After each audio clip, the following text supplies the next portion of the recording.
Hello my dear RK simple classes में आपका welcome. Today GK GS CA current affairs का super class आपके सामने, जो 24 जनवरी से आज टिल 29 जनवरी तक है। तो let us start today's class, no wasting of time.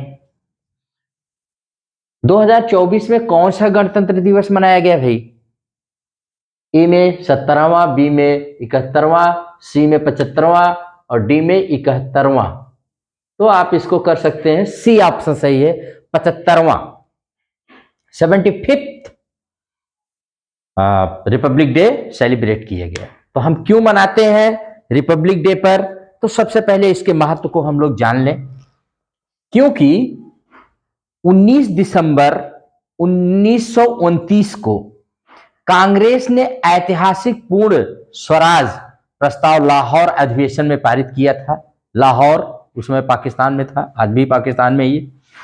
और 31 दिसंबर 1929 को लाहौर में ही 31 दिसंबर याद रखिएगा, रावी नदी के तट पर कांग्रेस ने पूर्ण स्वराज की मांग की थी और पंडित जवाहरलाल नेहरू ने वहां पर घोषणा किया था कि आने वाले 26 जनवरी 1930 को भारत देश में स्वतंत्रता दिवस के रूप में मनाया जाएगा। ठीक, दोनों डेट याद रखना। 26 जनवरी 1930 को उन्होंने कहा भारत अपना स्वतंत्रता दिवस मनाएगा। अब तब से 1930 से 1946 तक लगभग कितने साल हो गए भाई?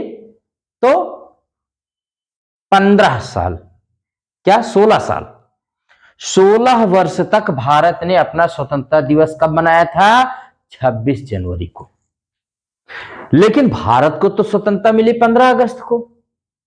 तो अब क्या किया जाए भाई? तो अब इस दिवस को याद रखने के लिए एक दूसरा आइडिया निकाला गया कि क्यों ना हम भारत का संविधान उस दिन लागू कर दें। तो 26 नवंबर 1949 को याद रखिएगा, भारत का आंशिक संविधान माने पार्टली संविधान को लागू कर दिया गया। लेकिन चूंकि ये 26 जनवरी को भी रखना है भारत में, क्योंकि हमने 16 वर्ष तक इसी दिन मनाया था अपना स्वतंत्रता दिवस, तो अब इस दिवस को हम कैसे इंपॉर्टेंट बनाएं, कैसे इसको भारत के इतिहास में दर्ज कराएं?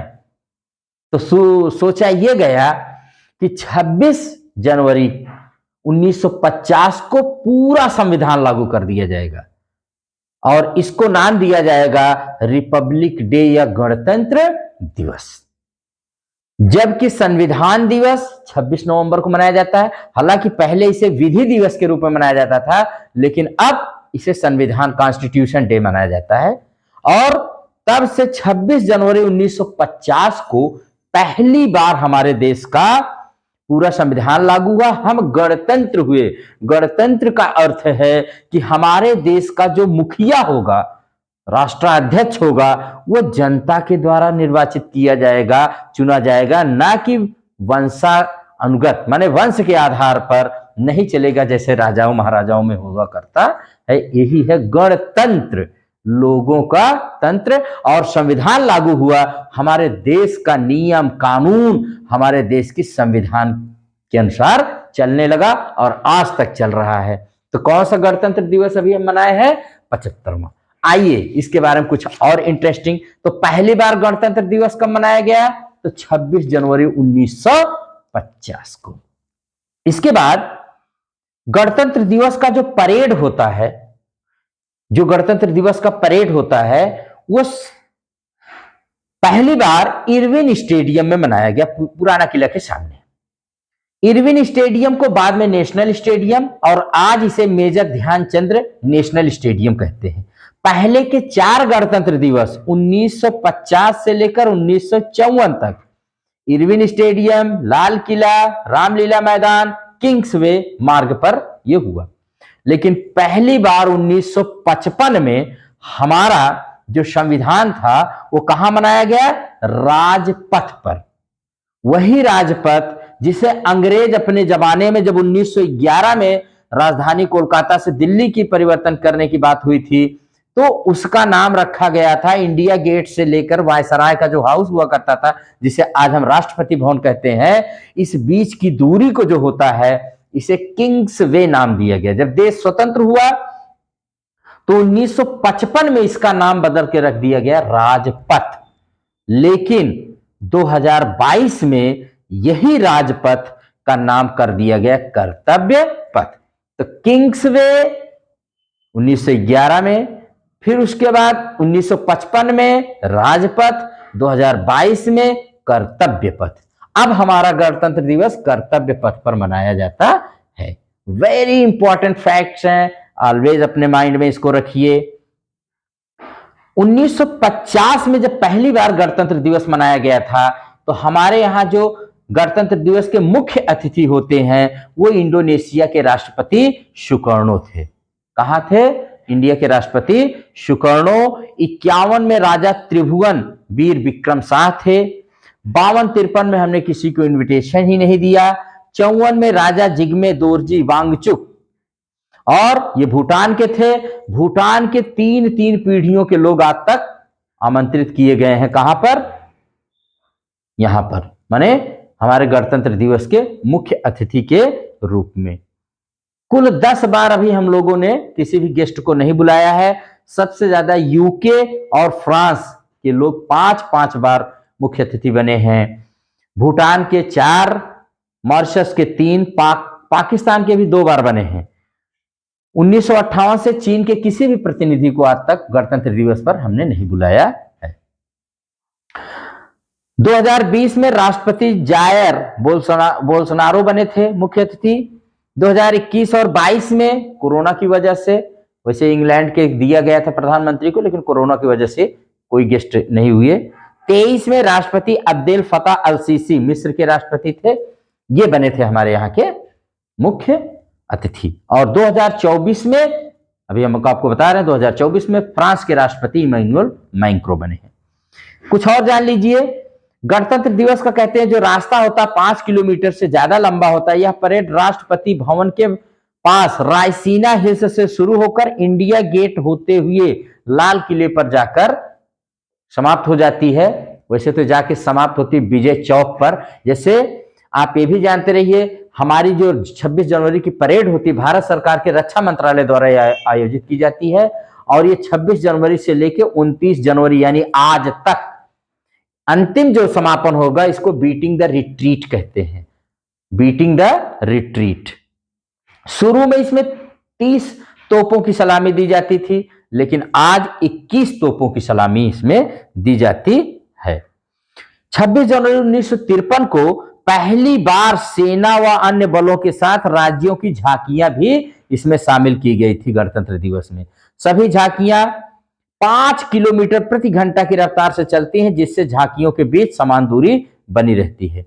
गणतंत्र दिवस हम मनाते क्यों हैं? तो एक तो भाई हो गया संविधान लागू करने की तिथि है, हम गणतंत्र बने थे। दूसरी बात आप जानते रहिए, इस दिन दुनिया भर के लोग हमारे देश में आते हैं। तो हम क्या करते हैं, इसमें देश और विदेश के हजारों लोग शामिल होते हैं। इसलिए इसमें देश की शक्ति, साहस, शौर्य, पराक्रम, विकास, विविध रंग का प्रदर्शन हम करते हैं और अपने आपको दिखाते हैं कि हम कितने शक्तिशाली हैं। ठीक है, अब 2024 के बारे में कुछ जान लीजिए। गणतंत्र दिवस कैसा रहा? तो भारत का 75वां गणतंत्र दिवस रहा।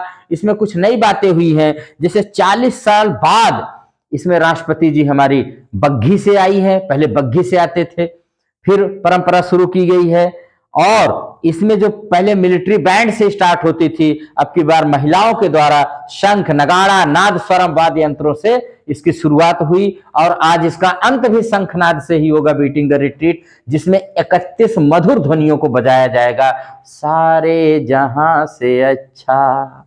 ठीक है, और ये राष्ट्रपति भवन से विजय चौक तक के निकलती है हमारी जो ये यात्रा है। और इस बार 2024 की थीम है विकसित भारत और भारत लोकतंत्र की मातृका।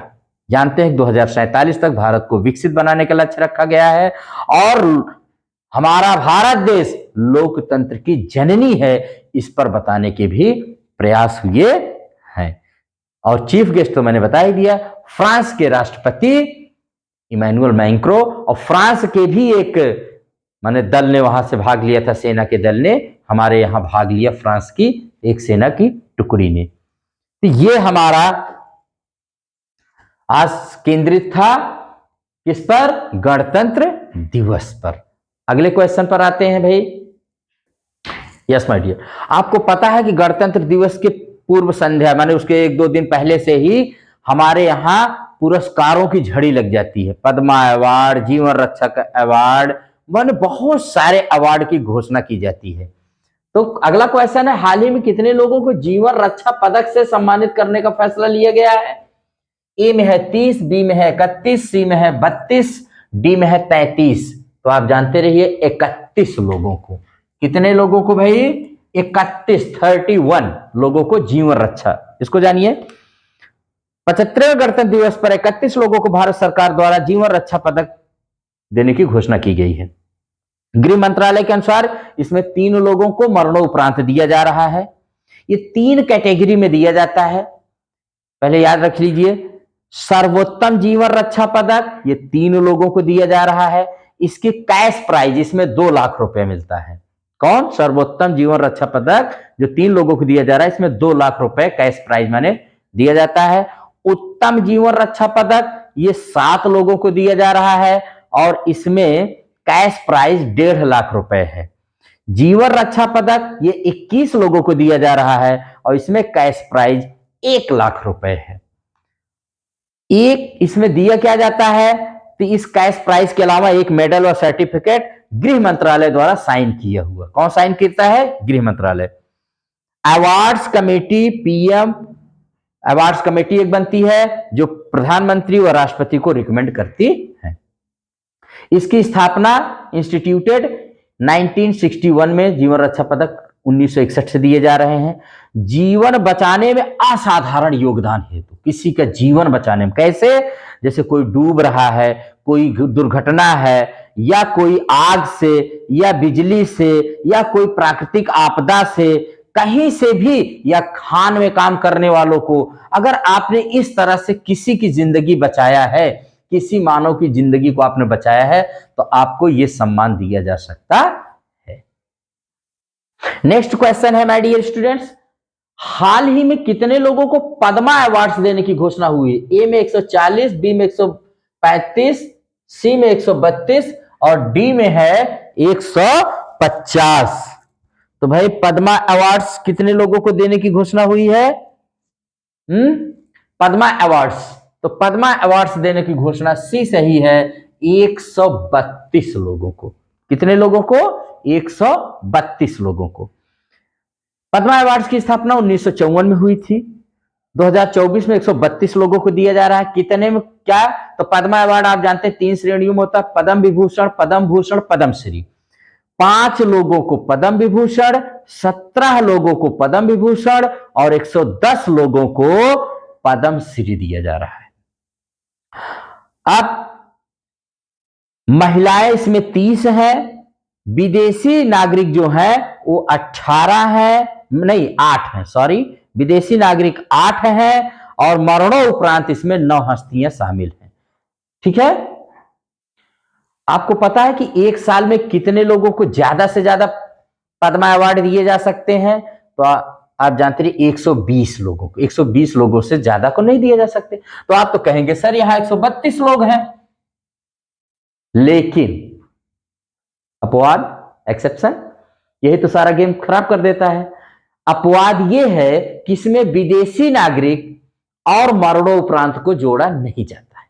तो कहने का मतलब है कि 9 मरणोपरांत है और 8 विदेशी हैं, मतलब एनआरआई है, ओआईएस है, पीआईओ है, तमाम तरह के नागरिक होते हैं जो विदेशों में हमारे यहां हैं।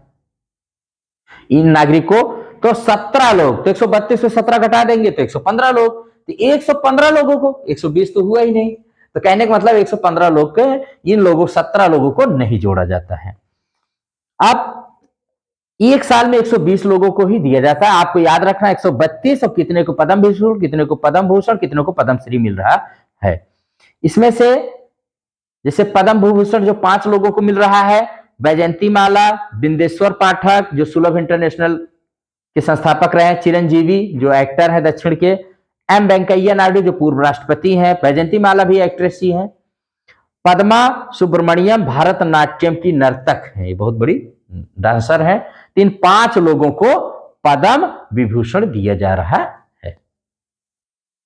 नेक्स्ट क्वेश्चन है माय डियर, राष्ट्रीय मतदाता दिवस कब मनाया जाता है? ए में है 25 जनवरी, बी में है 26, सी में है 27, डी में है 28। तो आप जानते रहिए ए 25 जनवरी। 25 जनवरी को हर साल भारत में 2011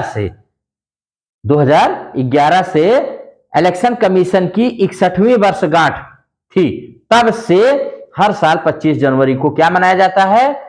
राष्ट्रीय मतदाता दिवस मनाया जाता है, एनवीडी, नेशनल वोटर्स डे।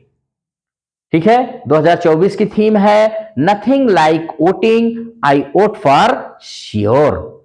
2024 में 14वां नेशनल वोटर्स डे मनाया गया है।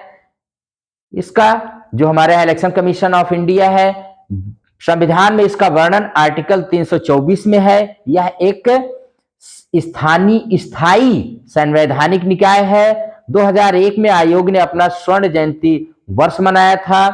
देश के पहले मुख्य निर्वाचन आयुक्त सुकुमार सेन थे और आज इसमें कितने लोग हैं? तो एक मुख्य निर्वाचन आयुक्त और 2 निर्वाचन आयुक्त होते हैं।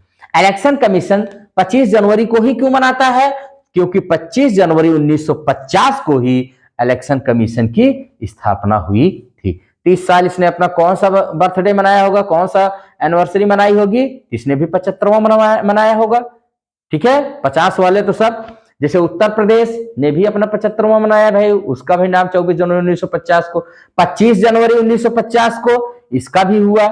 ठीक है, इसी तरह से जो 1950 वाले हैं, जैसे अपना गणतंत्र दिवस भी 75वां मनाया गया, तो Uttar Pradesh, election commission of India और गणतंत्र दिवस ये तो समान ही चल रहे हैं। ठीक है, उसके बाद है नेक्स्ट क्वेश्चन, लाल बाल पाल से क्या अभिप्राय है? तो लाल बाल पाल जानते रहिए, ये कांग्रेस के गरम दल के नेता थे। लाल, ए में है लाला लाजपत राय, बी में है बाल गंगाधर तिलक, सी में है बिपिन चंद्र पाल, डी में है उपरोक्त तीनों। तो उपरोक्त तीनों, डी सही है इसका, क्योंकि लाल से लाला लाजपत राय, बी से बाल गंगाधर तिलक जी और पी से बिपिन चंद्र पाल, ये तीनों त्रिमूर्ति कहलाते थे कांग्रेस के। इन्होंने ही सबसे पहले स्वराज्य की मांग किया था। ये गरम दल के नेता थे और अभी 28 जनवरी 2024 को लाला लाजपत राय की 159वीं जयंती मनाई गई। तो थोड़ा सा हम लोग देख लेते हैं लाला लाजपत राय के बारे में। ठीक है, यस माय डियर। तो लाला लाजपत राय, जिन्हें पंजाब केसरी या शेरे पंजाब कहा जाता है, भारत के बहुत प्रमुख स्वतंत्रता सेनानी थे। पंजाब नेशनल बैंक, लक्ष्मी बीमा बैंक के इन्होंने स्थापना की थी और इनका जन्म पंजाब के मोगा, जिसे आज फिरोजपुर जिला है, कि एक अग्रवाल जैन परिवार में हुआ था। इन्होंने, लाला लाजपत राय ने हंसराज व कल्याण चंद्र दीक्षित के साथ दयानंद एंग्लो वैदिक विद्यालयों का प्रचार प्रसार किया, जिसे आज डीएवी कॉलेज कहते हैं। अकाल शिविर में लोगों की सेवा की। 30 अक्टूबर 1928 को लाहौर में साइमन कमीशन का विरोध करते हुए अंग्रेजों ने इनके ऊपर लाठी चलाई और उस लाठी में जब ये घायल हो गए, इनके ऊपर बड़ी लाठी अंग्रेजों ने मारा इनको, तो इन्होंने उसी वक्त घोषणा की थी, माय डियर स्टूडेंट। क्या घोषणा की? कि मेरे शरीर पर पड़ी एक एक लाठी ब्रिटिश सरकार या साम्राज्य के ताबूत में एक एक कील का काम करेगी। 30 अक्टूबर को ये लाठी से मारे गए अंग्रेज अधिकारियों द्वारा, अंग्रेज के पुलिस द्वारा। और ठीक 19वें दिन इन्हीं चोटों की वजह 17 नवंबर 1928 19वें दिन लाला लाजपत राय की मृत्यु हो गई। लेकिन ठीक 19वें साल, जैसे कि उन्होंने घोषणा की थी, ठीक 19वें साल 1928, ठीक है, 1928 में एक तरह से हमारे देश को आजादी भी मिली। आप देखेंगे कि 1928 में ये 19वें साल ही हमको जाके आजादी भी मिली। लाला जी के बलिदान ने 20 साल के भीतर ही ब्रिटिश साम्राज्य को भारत से बाहर भगा दिया, जैसे इन्होंने घोषणा की थी। इन्होंने साइमन गो बैक का ब्लैक फ्लैग लिए हुए थे, काला झंडा। साइमन कमीशन आया था जिसमें कोई भी भारतीय नहीं था, इसलिए उसका विरोध हो रहा था। उसका विरोध करते हुए इन्होंने लाठी। अब इनकी हत्या के बाद जो हमारे क्रांतिकारी थे भगत सिंह और राजगुरु, सुखदेव, बटुकेश्वर दत्त, ये सब गुस्सा गए। इन्होंने कहा ना, लाला जी की मौत का बदला लिया जाएगा। उस समय जो लाहौर के एसपी थे, पुलिस अधीक्षक स्कॉट, उनके मारने की योजना बनाई गई और इस काम में जय गोपाल एक क्रांतिकारी थे, उनको लगाया गया कि आप देखते रहिए कि जैसे वो घर से बाहर निकले हमको बताइएगा। जय गोपाल उस समय निकले थे जेपी सैंडर्स, उन्होंने कहा कि वो आ रहे हैं। भगत सिंह और राजगुरु ने उनको वहीं पर मार दिया। गलती से मारना था पुलिस अधीक्षक स्कॉट को, मारे गए जेपी सैंडर्स। इसी सैंडर्स हत्याकांड में भगत सिंह, राजगुरु और सुखदेव को 23 मार्च 1931 को फांसी दे दी गई। यहीं से कहानी कुल स्टार्ट होती थी। तो आप इसको जानते रहिएगा। इनकी प्रमुख रचनाएं हैं लाला जी की, अनहैप्पी इंडिया, इसे हिंदी में दुखी भारत कहते हैं, इंग्लैंड्स डेप्ट to India, the political future of India, the story of my life, इनकी आत्मकथा, द पंजाबी एक इनकी पत्रिका थी, servants of the people's society, और राष्ट्रीय लाहौर कॉलेज की इन्होंने स्थापना की थी, जिसमें से सुखदेव और भगत सिंह जैसे लोग पढ़ के निकले थे। 1920 में all India trade union Congress के लाला जी क्या बने थे? अध्यक्ष भी बने थे। ये रही कहानी इनके बारे में माय डियर स्टूडेंट्स, लाला जी के बारे में, लाल बाल पाल में से एक। लास्ट क्वेश्चन टुडे का है, हाल ही में कितने जवानों को बहादुरी पुरस्कार देने की घोषणा की गई है? तो आप इसको जानते रहिए। कितने जवानों को हुई भाई? राष्ट्रपति द्वारा 80 लोगों को बहादुरी पुरस्कार, जिसको गैलेंट्री अवार्ड इंग्लिश में कहते हैं, देने की घोषणा की गई। देखिए, सेना में वीर जवानों को, जो हमारे देश की रक्षा कर रहे हैं और हम यहां आप आराम से रह रहे हैं, ये उन्हीं वीर जवानों की बदौलत है कि हम पढ़ा रहे हैं, आप पढ़ रहे हैं, हम लोग अपना सारा काम कर रहे हैं इन वीर जवानों की वजह से। तो हर साल इनकी भी घोषणा की जाती है पुरस्कारों की।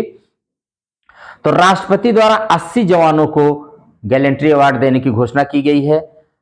इसमें से 6 कीर्ति चक्र, जिसमें से 3 को मरणोपरांत, 16 को शौर्य चक्र, जिसमें 2 को मरणोपरांत, 53 को सेना मेडल, जिसमें 7 को मरणोपरांत, और 1 को नौसेना मेडल और 4 को वायुसेना मेडल देने की, कुल मिला के यही 80 हो गए। तो आप इसको याद रखिएगा। अब आप सेना के मेडल देखिए, एक तो मेडल होता है अपने यहाँ नागरिकों को दिया जाने वाला। देखो, नागरिकों को दिया जाने वाला सबसे बड़ा सम्मान क्या है? भारत रत्न। वो मैंने बताया है, बिहार के पूर्व उप मुख्यमंत्री और 2 बार रहे मुख्यमंत्री कर्पूरी ठाकुर जी को दिया गया है। अभी हाल ही में इसी साल 2024 में वो 49वें व्यक्ति हैं जो इसको पाए हैं। उसके बाद पद्मा अवार्ड आते हैं 3 श्रेणियों में, पद्म विभूषण, पद्म भूषण, पद्मश्री, जो मैंने बताया कभी 132 लोगों को दिया गया है। उसके बाद ये तो नागरिकों को दिए जाते हैं उनके असाधारण योगदान के लिए। जीवन रक्षा पदक अलग है, ठीक है। बच्चों को पुरस्कार देना, राष्ट्रीय वीर पुरस्कार वो अलग है, बाल पुरस्कार वो अलग होते हैं। सेना को जो पुरस्कार दिए जाते हैं 2 कैटेगरी के होते हैं। एक तो होता है जब युद्ध के समय दिया जाता है, और एक होता है जो शांति के समय दिया। जैसे अभी इस समय युद्ध नहीं चल रहा है, तो इस समय आप देखेंगे जो भी पुरस्कार दिया जाएगा वो शांति के लिए दिया जाता है। तो शांति काल में सेना को 3 प्रकार के पुरस्कार दिए जाते हैं। सर्वोच्च बलिदान के लिए अशोक चक्र, उच्च सेवा हेतु कीर्ति चक्र, और विशिष्ट सेवा हेतु शौर्य चक्र। तो अशोक चक्र, कीर्ति चक्र, शौर्य चक्र, ये शांति काल में सेना के दिए जाने वाले 3 सबसे बड़े पुरस्कार हैं, अवार्ड्स हैं। वहीं जब युद्ध चालू हो जाता है, युद्ध जारी होता है, तब सेना को 3 प्रकार के अवार्ड दिए जाते हैं। सेना के जवानों को सबसे बड़ा जो सेना का सर्वोच्च पुरस्कार होता है युद्ध के समय में, उसे कहते हैं परमवीर चक्र। जो आज तक सिर्फ 21 लोगों को दिया गया है। और उन 21 जो हमारे हीरो हैं उनके नाम पर अंडमान निकोबार में 21 अनाम, जिसका कोई नाम नहीं था, अनाम द्वीपों का नामकरण उनके नाम पे कर दिया गया है। कोई पूछ ले 21 ही क्यों? क्योंकि आज तक 21 परमवीर चक्र दिए गए हैं। ठीक है। नंबर 2 पे महावीर चक्र, ये विशिष्ट सेवा है, तो वो तो सर्वोच्च वीरता है तो दिया गया है। और तीसरा होता है वीर चक्र, यानी परमवीर चक्र, महावीर चक्र और वीर चक्र। ठीक है। वीर चक्र दुश्मन के सामने जंग में साहस और वीरता का प्रदर्शन करने के लिए दिया जाता है। ये युद्ध के दौरान दिए जाते हैं, ड्यूरिंग द वॉर और ड्यूरिंग द पीस, ये तीनों दिए जाते हैं जो मैंने पहले बताया, अशोक चक्र, कीर्ति चक्र, शौर्य चक्र। युद्ध के समय परमवीर चक्र, महावीर चक्र और वीर चक्र दिए जाते हैं। और जानते रहिए, इंग्लैंड का सर्वोच्च वीरता पुरस्कार, जैसे अपने यहां परमवीर चक्र है, वैसे वहां विक्टोरिया क्रॉस दिया जाता है। मोरारजी देसाई अपने देश के पहले एकमात्र प्रधानमंत्री हैं जिन्हें भारत रत्न भी दी, भारत का सर्वोच्च नागरिक सम्मान, और निशाने पाकिस्तान, पाकिस्तान का भी सर्वोच्च सम्मान उनको दिया गया था। ये दोनों इनको मिले थे। मोरारजी देसाई जो भारत के आज तक अभी तक के सबसे वयोवृद्ध प्रधानमंत्री हैं, भारत के पहले गैर कांग्रेसी प्रधानमंत्री हैं। ठीक है। और जिन्होंने भारत रत्न पर रोक भी लगा दी थी, फिर भी बाद में वो चालू हुआ, स्टार्ट किया गया। ठीक है। Yes my dear.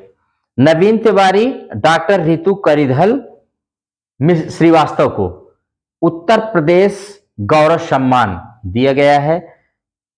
Doctor Ritu Karidhal Srivastava को रॉकेट वुमन के नाम से भी जाना जाता है, इनको जानते रहिएगा। माइक्रोसॉफ्ट इसका बाजार पूंजीकरण $3 ट्रिलियन को पार कर गया। इससे पहले एप्पल ही एकमात्र कंपनी थी। एप्पल आज भी दुनिया की सबसे मूल्यवान कंपनी है। जाइडस लाइफ साइंसेज पहली भारतीय कंपनी है जिसे अमेरिका स्वास्थ्य नियामक यूएस एफडीए से जेनेरिक दवा के प्रोडक्शन व मार्केटिंग की मंजूरी मिली है। दवा कौन सी है? गाइबापेंटिन टैबलेट। ये आप जानते रहिएगा। एक दो और है, उनको भी जान लीजिए थोड़ा सा। हाँ, हलवा सेरेमनी, बजट की छपाई के दौरान वित्त मंत्रालय के समस्त अधिकारी व कर्मचारी जो बजट का छपाई करते हैं उनके लिए मनाई जाती है हलवा सेरेमनी। इसकी शुरुआत, बजट की छपाई शुरू होती है हलवा सेरेमनी से। अभी वित्त मंत्री ने इसमें भाग लिया था, ये भी जानते रहिए। बजट हर साल 1 फरवरी को प्रस्तुत किया जाता है। हमारा संविधान हमारा सम्मान, उपराष्ट्रपति जगदीप धनखड़ जी द्वारा 75वें गणतंत्र दिवस को चिन्हित करने के लिए शुरू किया गया 1 वर्षीय राष्ट्रव्यापी अभियान है। इसमें इसका उद्देश्य क्या है? संवैधानिक सिद्धांतों के प्रति प्रतिबद्धता को मजबूत करना, नागरिकों के बीच गर्व और जिम्मेदारी